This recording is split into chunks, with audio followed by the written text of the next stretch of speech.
नवाज शरीफ साहब ने मेरे ख्याल से 25 लाख का चेक भिजवाया था। जी जी जी नहीं, वो भिजवाया नहीं था, वो मैं बताती हूँ कि जब जालिब साहब की डेथ हुई थी जी जी तो जालिब साहब की कुलों पर नवाज शरीफ साहब आए थे और वो 25 लाख का चेक लेके आए थे। वो बात किस तरह से हुई थी कि वो बेगम जालिब बैठी हुई थी और बड़े भाई भी बैठे हुए थे। हम लोग बच्चे सारे मतलब बहुत छोटे थे उस वक्त, खड़े हुए हम लोग इतने भी छोटे नहीं थे कि बात समझ ना आए।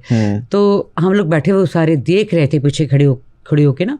तो नवाज शरीफ साहब ने कहा बेगम जालिब को कि मैं आप लोगों के लिए कुछ, आपके बच्चों के लिए कुछ, जालिब साहब के बच्चों के लिए कुछ करना चाहता हूँ।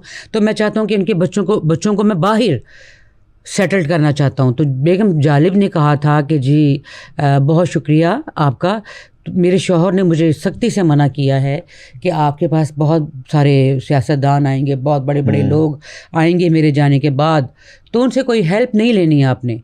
तो फिर नवाज शरीफ साहब ने 25 लाख का चेक दिया, जो कि ये जालिब साहब की किताब जालिब बीती कुलियात जालिब में भी लिखा हुआ है। आप इसको देख भी सकते हैं। और अगर जो मुझे देख रहे हैं जालिब साहब के फ़ैन, वो भी इस किताब में देख सकते हैं, पढ़ सकते हैं कि उन्होंने, जालिब साहब की बेगम ने नवाज शरीफ साहब को कहा कि जी मुझे ये चेक नहीं चाहिए, ये चेक आप अपनी जेब में रखें।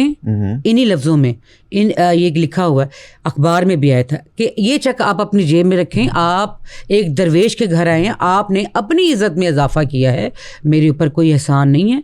और मुझे जालिब साहब ने मना किया था कि आपसे लेना नहीं है, किसी भी सियासतदान से नहीं लेना। तो चेक वापस कर दिया था।